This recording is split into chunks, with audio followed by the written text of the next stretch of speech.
बार फिर से हमारे YouTube channel SB success point पर आपका स्वागत है। अपन पिछले वीडियो में बात कर रहे थे प्राकृतिक गैसों के बारे में। तो अपन ने पढ़ लिया था प्राकृतिक गैसें कौन कौन सी होती हैं, सीएनजी और एलपीजी के बारे में। आज अपन पढ़ेंगे कोयला और पेट्रोलियम के बारे में। ठीक है, इन्हें प्राकृतिक संसाधन कहा जाता है। कोयला, पेट्रोलियम और प्राकृतिक गैसें, इन्हें मुख्यतः क्या कहा जाता है? प्राकृतिक संसाधन कहा जाता है। तो अपन ने एक प्राकृतिक संसाधन था, वो गैसीय रूप में था, तो उसके बारे में अपन ने पढ़ लिया था।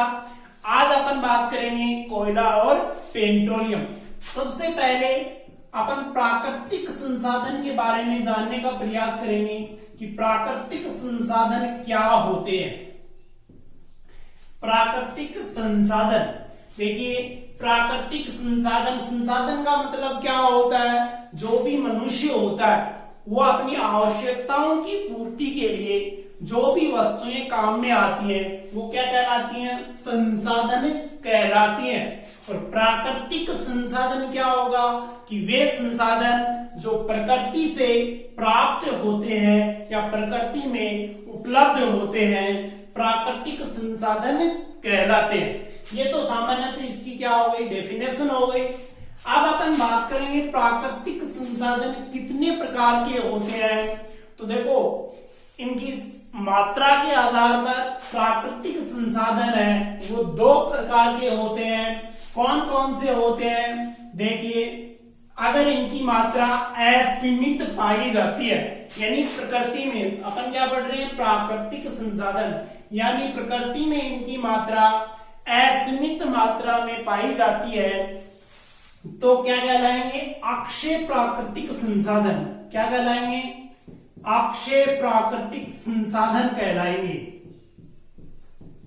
अक्षय प्राकृतिक संसाधन। अक्षय का मतलब असीमित मात्रा में, यानी इनका उपयोग करने के बाद में ये खत्म नहीं होते, यानी अक्षय प्राकृतिक संसाधन कहलाते हैं। और दूसरा प्रकार है वो है समाप्त होने वाले प्राकृतिक संसाधन। समाप्त होने वाले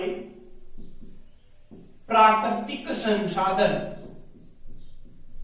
यानी वे संसाधन जो प्रकृति में सीमित मात्रा में पाए जाते हैं, क्या कहलाएंगे? समाप्त होने वाले प्राकृतिक संसाधन कहलाएंगे। देखो, इनकी मात्रा क्या पाई जाती है? सीमित पाई जाती है। क्या पाई जाती है? सीमित। और अक्षय प्राकृतिक संसाधन है, इनकी मात्रा असीमित पाई जाती है। क्या पाई जाती है? असीमित। और इनकी मात्रा सीमित, यानी एक निश्चित मात्रा के बाद में क्या हो जाएंगे? खत्म हो जाएंगे। अब देखो, अक्षय प्राकृतिक संसाधन कौन से होते हैं और समाप्त होने वाले प्राकृतिक संसाधन कौन से होते हैं। तो देखो, अक्षय प्राकृतिक संसाधन जो कभी समाप्त नहीं होते, तो देखो वायु, प्रकृति में वायु पाई जाती है। कितनी भी वायु अपन ग्रहण कर ले, लेकिन ये समाप्त नहीं होती। इसके बाद में सूर्य का प्रकाश है, कितना भी सूर्य का प्रकाश अपन ग्रहण कर ले, लेकिन सूर्य का प्रकाश खत्म नहीं होगा, यानी असीमित मात्रा में पाया जाता है सूर्य का प्रकाश, लाइट ऑफ सन। अब ये देखो, समाप्त होने वाले प्राकृतिक संसाधन। तो समाप्त होने वाले प्राकृतिक संसाधन कौन कौन से हैं? तो देखिए, कोयला, पेट्रोलियम,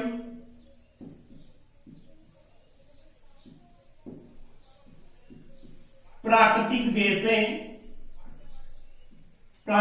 गैसें, इसके अलावा वन है, वन्य जीव है।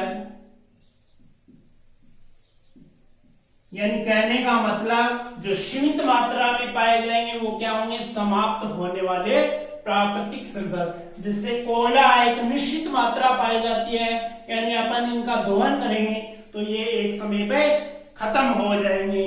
ठीक है, जैसे कोयला पेट्रोलियम पदार्थ है, प्राकृतिक गैसें हैं, वन है और वन्य जीव है।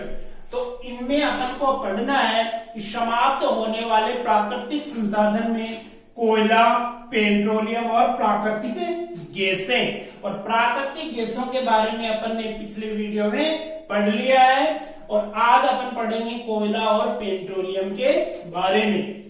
तो ये तो हो गया अपना प्राकृतिक संसाधन का छोटा सा चार्ट, जिसमें आपको समझ में आ गया होगा कि अक्षय प्राकृतिक संसाधन क्या होंगे और समाप्त होने वाले प्राकृतिक संसाधन क्या होंगे। अब आगे बात करते हैं ईंधन के बारे में। ईंधन क्या होता है और एक प्राकृतिक ईंधन या जीवाश्म ईंधन। तो अपन हेडिंग डालते हैं ईंधन। ईंधन क्या होंगे, यानी वे पदार्थ जो जलने पर अधिक मात्रा में ऊर्जा देते हैं, ऊर्जा या ऊष्मा देते हैं, क्या कहलाते हैं, ईंधन कहलाते हैं। तो छोटी सी परिभाषा अपन लिख सकते हैं कि वे पदार्थ जो जलने पर ऊर्जा देते हैं, ईंधन कहलाते हैं, ईंधन कहलाते हैं। सीधी सी परिभाषा है, यानी जब इनको जलाएंगे तो क्या देंगे, ऊर्जा देंगे, ऊर्जा देंगे, वही क्या कहलाएंगे, ईंधन कहलाएंगे। ईंधन के अंदर जो पदार्थ, जो तत्व पाया जाता है वो पाया जाता है कार्बन और हाइड्रोजन। ये इंपॉर्टेंट है, ईंधन के अंदर कौन कौन से तत्व पाए जाते हैं, कार्बन व हाइड्रोजन, यानी ईंधन में पाए जाने वाले तत्व, पाए जाने वाले तत्व। ओके, देखो कार्बन और हाइड्रोजन मुख्यतः ईंधन के अंदर पाए जाते हैं। अब इसके बाद में अपन पढ़ेंगे जीवाश्म ईंधन, यानी जीवाश्म ईंधन क्या होंगे। जैसे कोयला और पेट्रोलियम मैंने बताया था कि कोयला और पेट्रोलियम और प्राकृतिक गैसें, इनका निर्माण कैसे हुआ, यानी हजारों वर्षों पहले क्या हुआ था, पेड़ पौधे और जीव जंतुओं के दब जाने से वर्तमान में जो कोयलों का जो खनन हो रहा है, पेट्रोलियम पदार्थ हैं, उनका क्या हुआ, निर्माण हुआ था, यानी पेड़ पौधे और जीव जंतुओं के दब जाने से। ठीक है, अब देखो जीवाश्म ईंधन। जीवाश्म ईंधन यानी जो कोयला है, पेट्रोलियम और प्राकृतिक गैसें हैं, ये किसके एग्जाम्पल है, जीवाश्म ईंधन के एग्जाम्पल है, यानी इनका उपयोग ईंधन के रूप में किया जाता है। तो ईंधन के रूप में करते हैं और ये क्या कहलाते हैं, जीवाश्म ईंधन। यानी देखो नाम से अर्थ निकल रहा, कौन से ईंधन, जीवाश्म ईंधन, यानी जो जीवों के अवशेष से, यानी पुराने जमाने में जो जीव जंतु या वनस्पति दब जाने से, और वो क्या हुआ, ईंधन जो कोयला और पेट्रोलियम जो प्राप्त हुए वो क्या है, ईंधन के रूप में काम में आए, यानी क्या कहलाए, जीवाश्म ईंधन कहलाए। क्या कहलाए, जीवाश्म ईंधन कहलाए। यानी वे ईंधन, अपन लिख सकते हैं कि वे ईंधन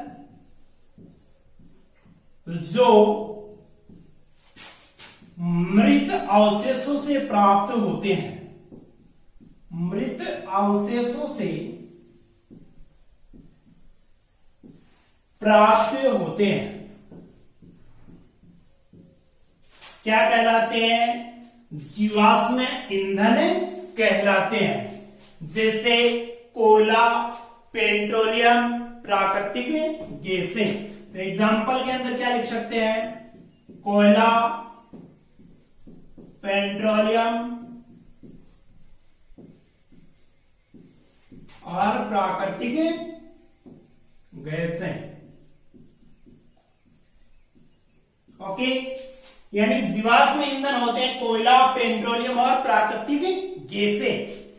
अब अपन बात करेंगे जीवाश्म ईंधन के बाद में कि ठोस ईंधन कौन से होते हैं और द्रव ईंधन कौन से होते हैं और गैसीय ईंधन। यानी ईंधन 3 प्रकार के होते हैं। यानी ईंधन है कितने प्रकार के होते हैं? 3 प्रकार के होते हैं। ठोस ईंधन,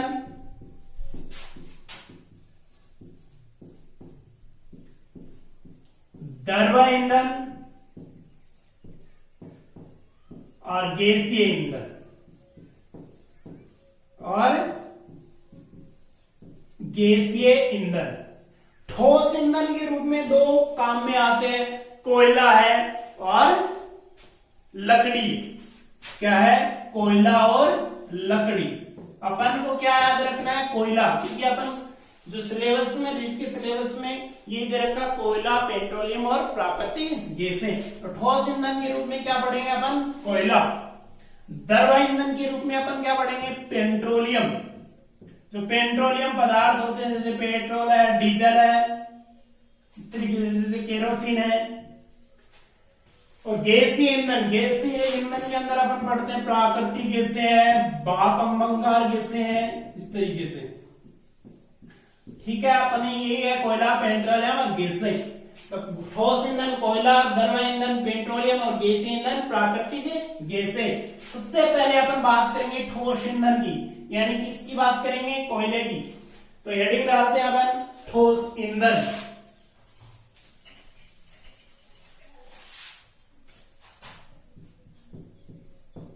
ठोस ईंधन, ठोस ईंधन में किसकी बात करेंगे? कोयले की। किसकी बात करेंगे? कोयला। कोयले का निर्माण किस तरीके से होता है? ये सामान्यतः आपको मालूम है कि हजारों वर्षों पहले क्या हुआ था? पेड़ पौधे और वनस्पति के दब जाने से वर्तमान में जो प्राप्त हो रहे हैं खदानों से, वो क्या है? कोयला है। और द्रव रूप में जो प्राप्त होते हैं वो पेट्रोलियम पदार्थ है। और गैसीय अवस्था में जो पाए जाते हैं वो प्राकृतिक गैसें हैं। तो सबसे पहले अपन कोयले की बात करेंगे। अब एक इसमें आता है कि कोयला होता है, ये धीमा प्रक्रम होता है, यानी कोयले की अलग अलग वेराइटी होती है। तो इस धीमे प्रक्रम से जो कोयला यानी मृत अवशेषों से कोयले के धीमे प्रक्रम को क्या कहा जाता है? ये क्वेश्चन भी पूछा जाता है। तो अपन लिखते हैं कि मृत अवशेषों से कोयले निर्माण की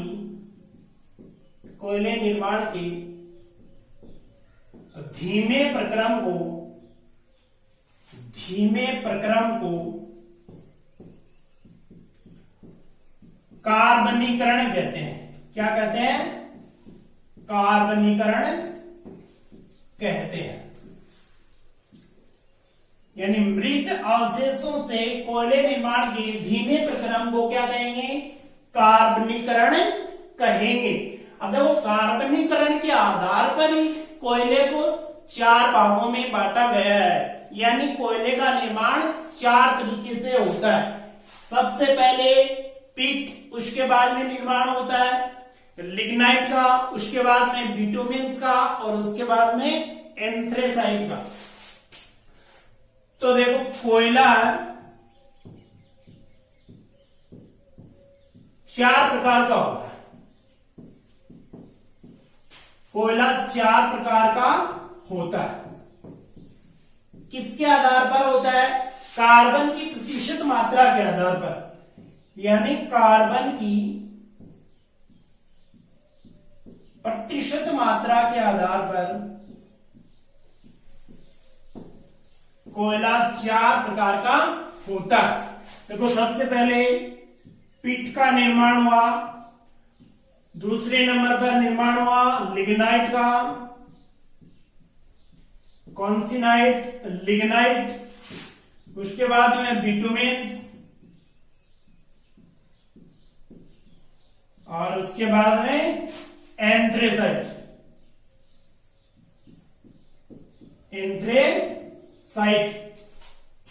तो देखो किस तरीके से सबसे पहले जो निर्माण होता है पिट का, उसके बाद में लिग्नाइट और उसके बाद में बिटुमिन और सबसे बाद में एंथ्रेसाइट। इसमें किसके आधार पे? कार्बन की प्रतिशत मात्रा के आधार पे।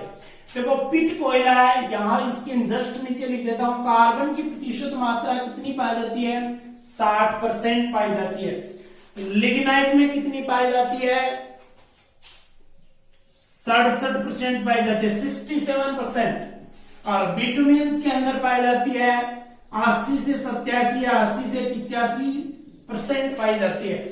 और सबसे अधिक मात्रा में कार्बन प्रतिशत की मात्रा पाई जाती है वो एंथ्रेसाइट में 90 से 98% मात्रा। यानी कार्बन की प्रतिशत मात्रा जितनी अधिक होगी वो उतना ही अच्छा कोयला होगा, यानी सबसे श्रेष्ठ कोयला, यानी सर्वश्रेष्ठ कोयला कौन सा होगा? एंथ्रेसाइट होगा। क्यों? क्योंकि इसमें कार्बन की प्रतिशत मात्रा है वो 90 से 98% है। ये क्वेश्चन है रीट एग्जाम 2018 के अंदर पूछा गया था कि निम्न में से कार्बन प्रतिशत की मात्रा के आधार पर सर्वश्रेष्ठ कोयला कौन सा है? तो कौन सा आएगा? एंथ्रेसाइट। एंथ्रेसाइट के बारे में कौन सी एग्जाम में पूछा है? रीट एग्जाम 2018 के अंदर पूछा था। तो इसी तरीके से अपन को इन चारों कोयलों में पूछ सकता है कि पिट के अंदर कार्बन की प्रतिशत मात्रा 60%, लिग्नाइट में 67%, बिटुमेन्स में 80 से 85% और एंथ्रेसाइट में 90 से 98%। एक क्वेश्चन और बनता है इसमें, क्या बनता है कि सबसे पहले जो कोयले का निर्माण हुआ वो किसका हुआ? पिट का। और सबसे अंत में हुआ वो एंथ्रेसाइट का। और सर्वश्रेष्ठ कोयला कौन सा है? एंथ्रेसाइट है। और सबसे घटिया कोयला है वो कौन सा है? पिट है। ये तो सबसे घटिया कोयला और ये सर्वश्रेष्ठ कोयला और ये सबसे घटिया कोयला। अब सबसे अच्छा ईंधन कौन सा होगा? पिट होगा या एंथ्रेसाइट होगा? तो देखो जिसमें कार्बन की प्रतिशत मात्रा कम है वो क्या करेगा? ऊष्मा है वो कम देगा, यानी उसमें नमी की मात्रा क्या पाई जाएगी? अधिक पाई जाएगी। जिसमें नमी की मात्रा अधिक होगी वो ऊष्मा क्या देगा? कम देगा। और ऊष्मा कम देगा तो वो अच्छा ईंधन नहीं होगा। तो सबसे घटिया कोयला कौन सा? पिट। और सबसे अच्छा कोयला एंथ्रेसाइट।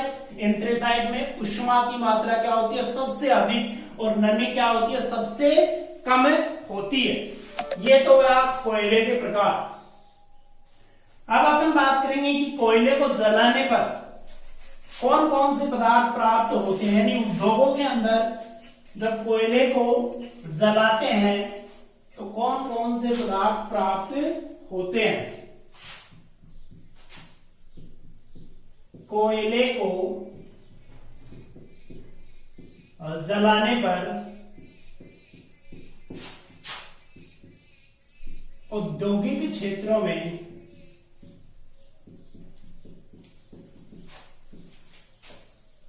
कौन कौन से पदार्थ प्राप्त होते हैं?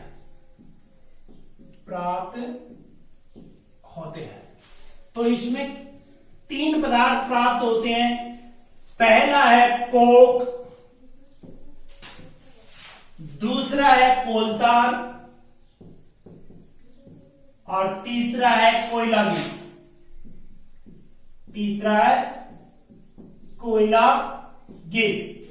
अब देखो कोक के बारे में जो क्वेश्चन पूछा जाता है, यानी कार्बन का जो सर्वश्रेष्ठ जो शुद्धतम रूप है वो कौन सा है?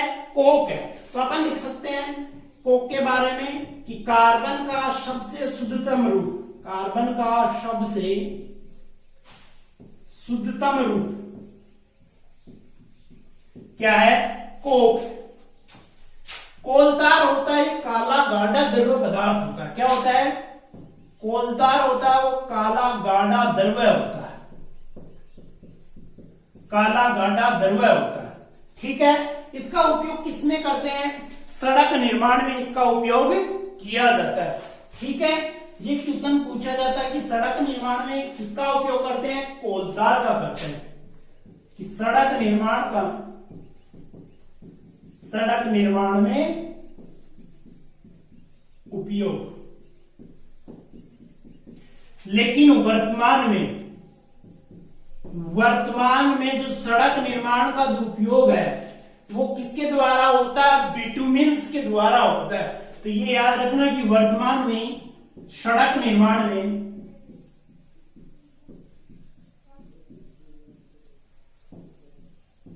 बिटुमिन्स का उपयोग होता है, बिटुमिन्स का उपयोग होता है। ठीक है, यानी कोलतार का उपयोग ना करके वर्तमान में सड़क निर्माण में किसका उपयोग किया जाता है? बिटुमिन्स का किया जाता है। और एक कोलतार का सबसे इंपॉर्टेंट जो उपयोग है, जैसे मौत या अन्य कीटों को मारने के लिए, कहने का मतलब मौत होती है, जिसे फसल जो आप नष्ट करते हैं यानी कीट, तो उनको मारने के लिए गोली बनाई जाती है। कौन सी? नेप्थलीन की गोलियां बनाई जाती हैं। नेप्थलीन की गोलियां बनाने में किसका उपयोग करते हैं? कोलतार का उपयोग करते हैं। तो कोलतार का एक उपयोग और लिख लेते हैं, मौत व अन्य कीटों को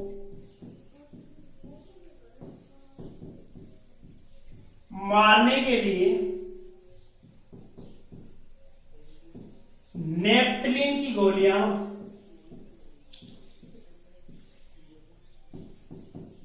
नेप्थलीन की गोलियों में कोलतार का उपयोग होता है, कोलतार का उपयोग होता है। ठीक है, मौत व अन्य कीटों को मारने के लिए नेप्थलीन की गोलियों में किसका उपयोग होता है? कोलतार का उपयोग होता है। और एक तीसरा क्या है? कोयला गैस, यानी कोयला गैस है, ये भी कोयले को जलाने पर औद्योगिक क्षेत्रों में ये कोयला गैस भी प्राप्त होती है। इसका उपयोग सामान्यतः नहीं पूछा जाता। ठीक है, अब अपन बात करेंगे ध्रुव ईंधन। ध्रुव ईंधन के रूप में क्या बताया था? पेट्रोलियम गैसें। ध्रुव ईंधन के रूप में क्या बताया था? पेट्रोलियम पदार्थ। तो छोटा सा ही है,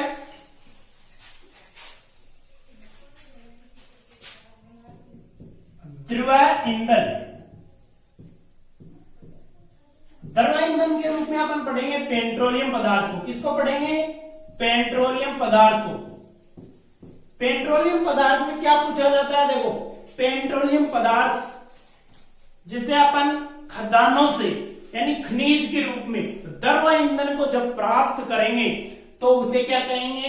पेट्रोलियम पदार्थ कहेंगे। और पेट्रोलियम पदार्थ जब इसको हम बाहर निकालेंगे तो इसमें अशुद्धि यानी हाइड्रोकार्बन, बहुत ज्यादा हाइड्रोकार्बन का मिश्रण पाया जाता है। इनमें अलग अलग पदार्थ पाए जाते हैं, तो उनको पृथक करने के लिए इनका क्या किया जाता है? प्रभाजी आसवन किया जाता है। क्या किया जाता है? प्रभाजी आसवन किया जाता है। और इस प्रक्रिया को क्या कहेंगे अपन? परिष्करण कहेंगे। क्या कहेंगे? परिष्करण कहेंगे। तो देखो, ध्रुव ईंधन को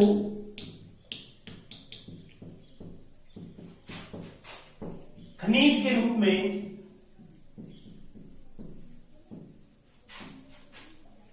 प्राप्त करना। ठीक है, अब इसमें क्या होता है? इसमें हाइड्रोकार्बन्स का क्या पाया जाता है? मिश्रण पाया जाता है। यानी इसका सीधा उपयोग तो अपन कर नहीं सकते, यानी कच्चे तेल का सीधा उपयोग नहीं कर सकते। तो इसके अंदर बहुत सारे पदार्थ पाए जाते हैं। यानी पेट्रोलियम पदार्थ में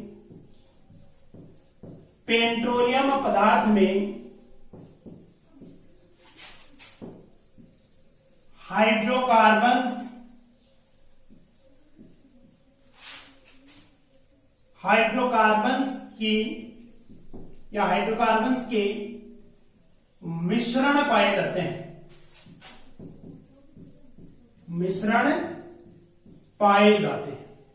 ठीक है, अब देखो, पेट्रोलियम के ऊपर एक परत पाई जाती है वाष्प अवस्था में, यानी हाइड्रोकार्बन्स की वाष्प अवस्था में एक परत पाई जाती है। उसे क्या कहेंगे अपन? प्राकृतिक गैसें कहेंगे। यानी पेट्रोलियम के ऊपर पेट्रोलियम के